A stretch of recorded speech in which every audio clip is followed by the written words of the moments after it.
So, because of this, since I first heard about your strong faith in the Lord Jesus Christ and your tender love toward all his devoted ones, my heart is always full and overflowing with thanks to God for you, as I constantly remember you in my prayers. I pray that the Father of glory, the God of our Lord Jesus Christ, would impart to you the riches of the spirit of wisdom and the spirit of revelation to know him through your deepening intimacy with him. Verse 18. I pray that the light of God will illuminate the eyes of your imagination, flooding you with light until you experience the full revelation of the hope of his calling. That is the wealth of God's glorious inheritance that he finds in us, his holy ones. I pray that you will continually experience the immeasurable greatness of God's power made available to you through faith. Then your lives will be an advertisement of this immense power as it works through you. And this is the mighty power that was released when God raised Christ from the dead and exalted him to the place of highest honor and supreme authority in the heavenly realm. Amen. Wow, praise God. It's such an amazing prayer that Paul prays for the church in Ephesus. And as I was just asking the Lord, what can we just share here? I just felt that this prayer, it's so deep, so rich in revelation. I just want to take, 3 points from this prayer and just, speak on it. So the first thing which I felt was from verse 17, when Paul says that our eyes be opened to know him and through the deepening of our intimacy with him. And I would like to say that, to call ourselves, our identity in him, is first thing would be that I am his beloved child. I am his beloved. You can call yourself his beloved daughter, I'm his beloved son. There's no granddaughter and grandson in Christ. It's all sons and daughters, right? This year, in the beginning of the year, I think I've just shared this testimony with few people in the past.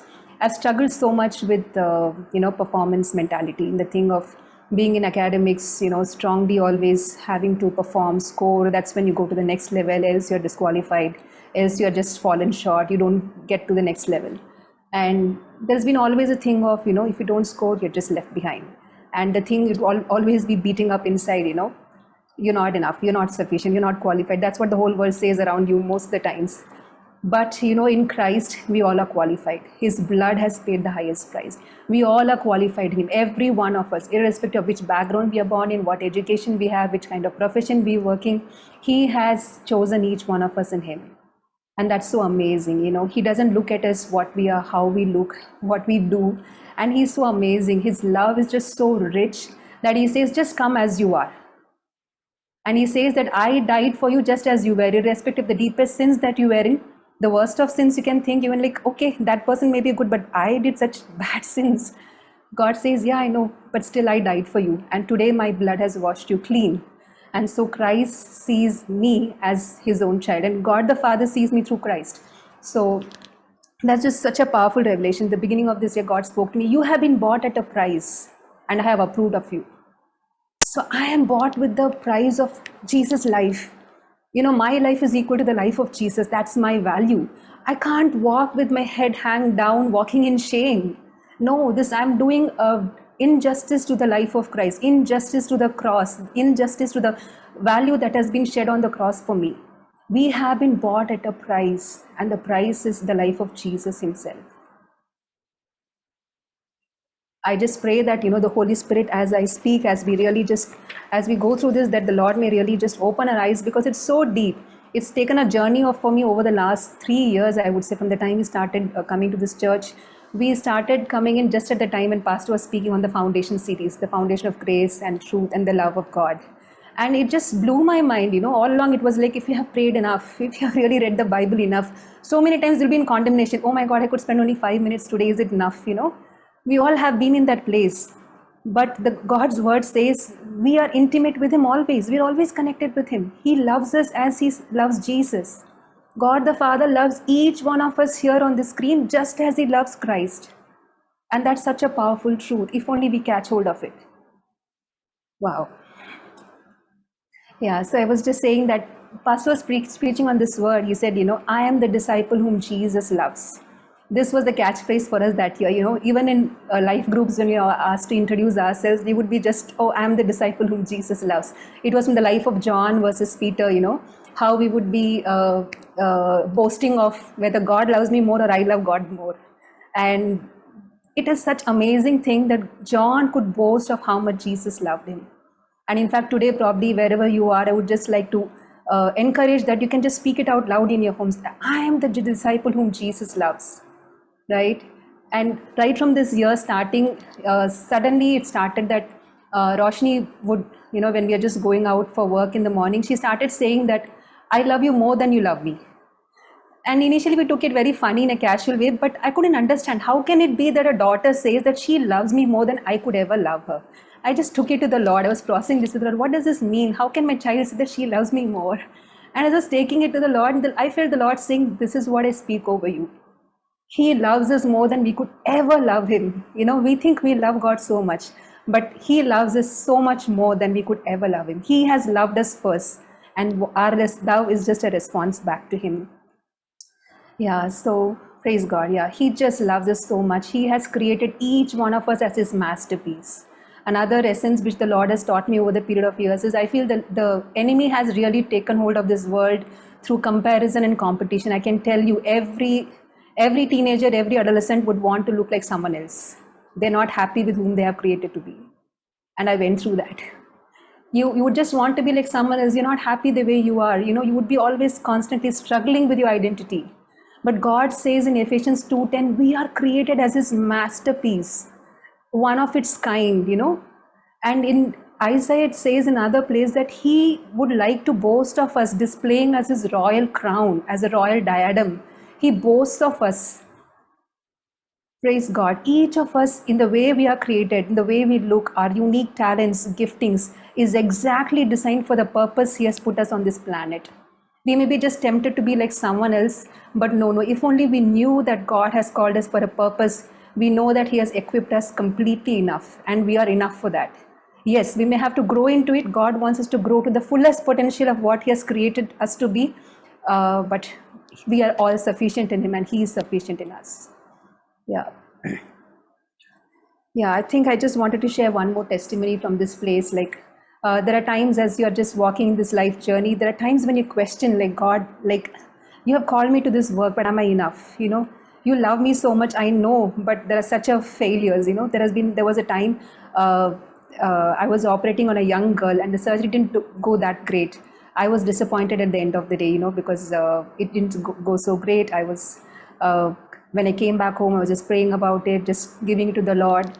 In fact, I was a little sleepless, woke up in the morning, again, I was in a very low mood. Those voices of condemnation from the enemy, you are not fit to be in this job, you're just ruining people's lives, you're not at all fit. All those voices, I'm sure people have struggled, we know the mind is a battlefield. And if you're not careful, he can just feed on all the lies. You just got to stop there. And recently I've got a tool. Anytime I feel the lies are so much, I just say, shut up. Sorry, it's too rude and blunt, but I just say, shut up, enemy, you don't have any more control over me. Yeah. So this voice was just speaking again and again. I just went to the OPD that morning, and I just want to speak and boast about God's love. He knows where we are, such depths of sorrow we may be in.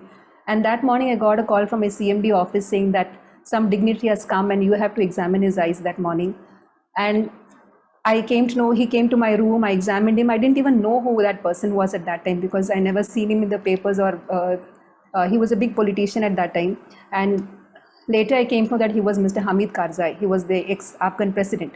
These days, as we read more and more about the Afghanistan news and we read Hamid Karzai airport, the Lord reminded me, do you remember the day when you were so down, deep in your pit, I brought this man before you, because you are called to be in the midst of the royal people.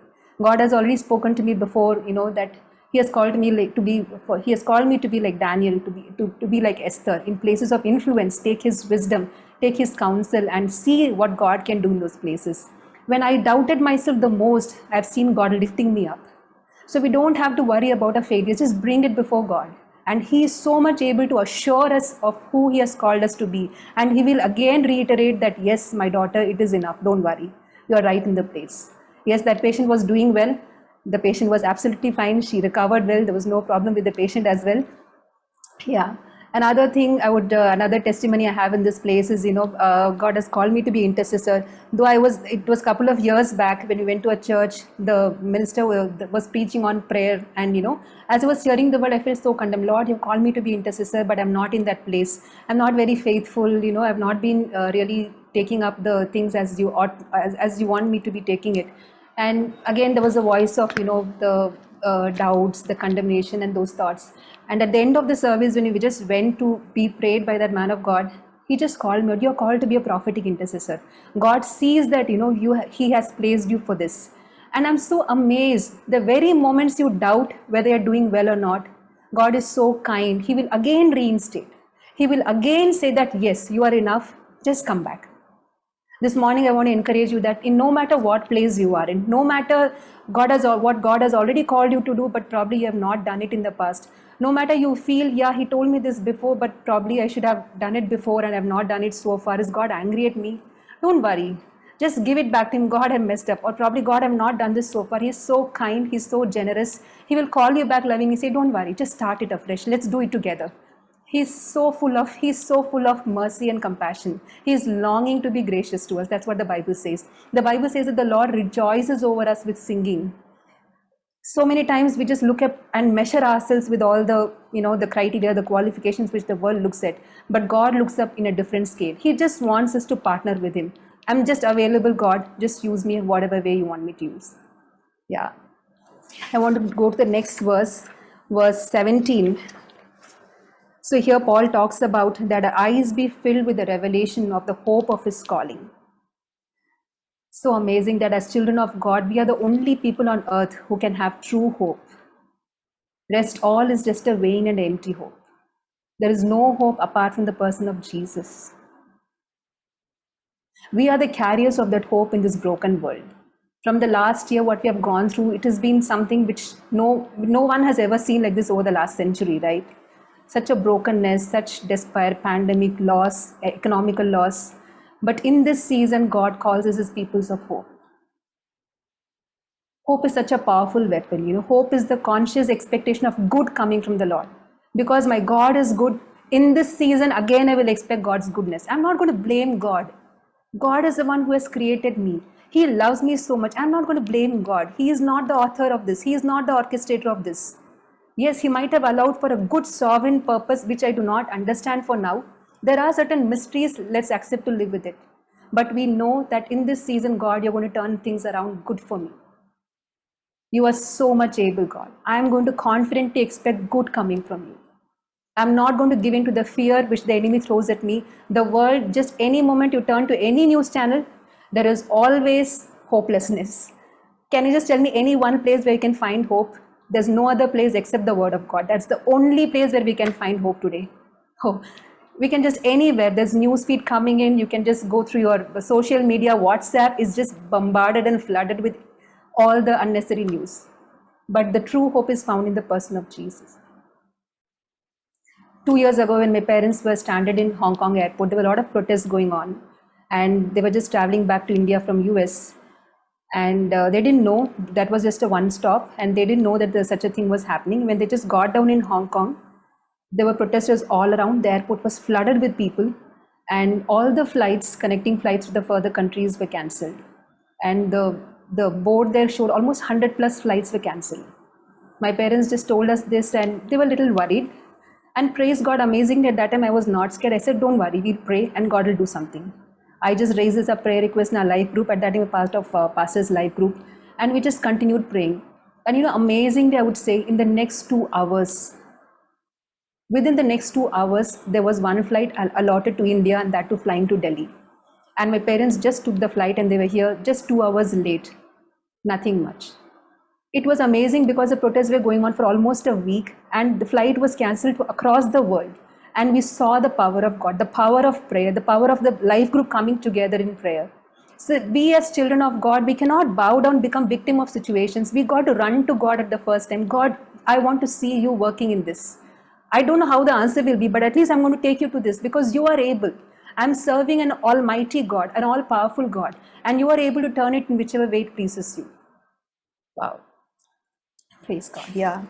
And I just want to take the third point, which Paul writes about in the last verse, which we are reading. Sorry, verse 18. He talks about the power of the Holy Spirit. The same power that raised Jesus up from the dead is living inside each one of us. Each one of us here, all the screens, every single person here is filled with the Holy Spirit. The same power that lived in Jesus when Jesus was doing his ministry on the earth.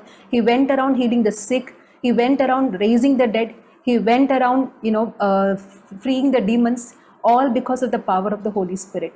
And today, each one of us has the same power of the Holy Spirit. The same person. It's not just a power, it's the person of the Holy Spirit living in each one of us. Bible talks it about so beautifully about Holy Spirit. I just read recently from the Amplified Version. Holy Spirit is our helper. It says he's a helper. He's a counselor. He is our intercessor. He is our advocate. He advocates for us to God. On behalf of us, he just goes and talks to God. He's an advocate. He is a standby. He's a strengthener. He's a comforter. Wow. If I just pray that, Lord, we may just walk in that level of that intimacy. We may know that there is always a person who is there to help us. It's just a whisper away. God is not far away. We don't need to be growing to the prayer closet and start opening a Bible. Yes, those disciplines are so precious, so important. But right where you are, right in the middle of your cooking, right in the middle of parenting, in the middle of taking our kids to the park, we can just talk to God then and there. God, what am I supposed to do? I see the person, they're just a little broken. Can I minister? Is the person ready? Am I ready today? How do I do it? We can just talk to God anytime, anywhere. And the Holy Spirit is there as a counselor, as a person who can just give us the right words to speak. He just gives us so much wisdom amazingly. And the Holy Spirit also gives us so much of boldness. If you just read about the Old Testament, the exploits which the men did, even they did not have the Holy Spirit at that time, but still believing in God, they could do so much. But today we have the Holy Spirit living inside of us. If you just read in Corinthians, it says that we are the temple of the living God. We are the tabernacle. Holy Spirit dwells in us. We are the living stones.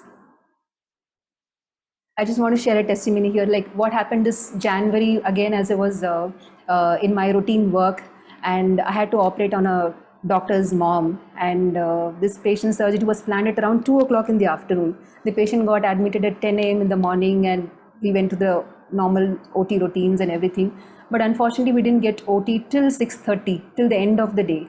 And I was so disappointed. First of all, this was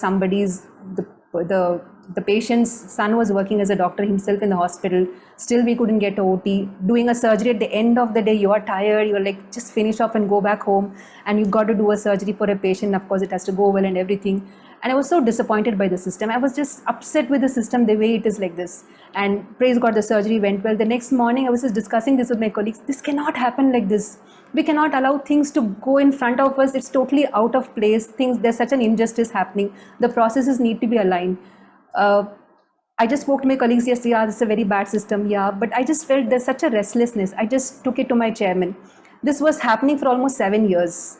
We would just get OT slot anytime, anywhere, just randomly go in and do it. There was totally no process in place. And probably we didn't have the courage to ask it, or every time we asked, it was always refused. And this time, when there was so much of resistance, I was just praying about it to the Lord. And I just took it to my boss. And amazingly, I would say that in the next 3 days, we, the department, had a designated OT slot. On 2 specified days, we were given it for our department. And now, though I have left the hospital, my department is still enjoying that. There is 2 slots every week where we get to just post our patients. You call at 10 o'clock, you just finish the surgery at 11 o'clock. It's just so streamlined. I just want to praise God, because there are places where God wants us to rise up.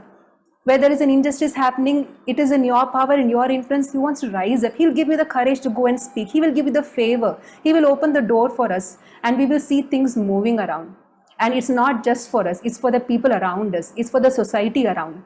We as children of God are called to be a blessing to people around. Because when the Holy Spirit comes upon us, it's not just for us. He's definitely going to overflow from us to people around us. And that's how it's going to impact many. Recently, something else happened, in which I keep, telling my husband, actually something concerning him. I keep using this verse, Daniel 11:32. It says that those who know their God will find strength and do great exploits. We as children of God are called to do great exploits, and we can do that once we know Him, once we know who our God is, how mighty He is. So his driving license was pending renewal, and he had just 10 days to get it done. And because he come from Tamil Nadu, his driving license was originally done there. He went to the office, asked the process, and everybody gave him a bad report that either you have to go back to your home state, get it renewed from there, or apply here, get a learner's DL, which is again for 3 weeks, and then go for the proper driving license. So which looked like a pretty tedious process, and for me it looked unjustified. I've been driving for the last 20 years. How can you say that I should take a learner's license after 20 years to show that, I'm fit for driving? It looks absurd. And he asked people in the community, and everybody said, yeah, this is the process. I don't know how else can we do it. And praise God, he just took it up. He was awake late till night. He just prayed. He just asked God. He found out some email address from the website. He wrote to the email ID saying that my DL is pending renewal. Please update it, man. Please update it on the software. That is back to the hometown. He just sent one of his friend to get the entry done in the system. And in 3 days time, the entry was done on the software, and he could log in here from the RTO office in Gurgaon, and it was there. And 2 days back, we got a mail that his DL has been approved.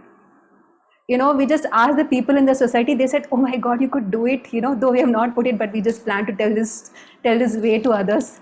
We are called to do exploits. Nobody knows the solution. Okay, let's ask God. God has a solution. We are called to create way where there is no way. God wants to partner with us, and that's how he'll create ways in the impossible situations. So I just want to praise God through all these testimonies. I just want to release it as prophecy. Where God has done for one, he is able to do it for others. The Spirit of Jesus, the testimony of Jesus, the spirit of prophecy. In each one of our lives, wherever you're seeing the impossibilities, take it to Jesus, and he is able to change it. All the impossibilities will bow down to Jesus' name. I just want to conclude now with just last few verses. I just want to say that, we as a church, I see that we are people, like Caleb and Joshua. We are full of faith that we know that the enemy's strength has departed. We know his end. We know that we are the victors in Christ, right? And we are his chosen ones. We are able to overcome anything that is thrown at us and possess the promise which God has given. Each one of us here is like David. We are so confident of God being on our side that any impossibilities we see, we'll win it with a weapon of praise and prayer. Each one of us here is like Gideon. When somebody prophesies over you that you are a mighty man and mighty woman, we take up that. Not our old callings, not our old labels, but you, each one of us, a mighty man and woman of valor. Then we just come and fight against the same enemies which we are hiding from. Like Ezekiel, we are the people full of the Holy Spirit. We see dead situations around us. We don't curse it. We don't blame someone else for it, but we start prophesying. God, we speak life. We want to see your life coming in that situation. You have placed me in this place, in this time, for a reason. And I want to see you working through me. I just want to pray for us as a church. Thank you so much, Lord Father God, for you have spoken to each one of us, Lord Father God. You have been so good. You're so kind. You're so loving to each one of us. Thank you, Lord Father God. I just pray that the words that have been spoken, they be not mere words, but your Holy Spirit, Lord Father God, may just richly reveal yourself to each one of us here, Lord Father God. Every testimony that has been spoken, I just release it over our congregation, Lord Father God, that you are able to do it again, and that we may catch hold of what is possible in you as your children, oh Father God. We just want to thank you, Lord Father God.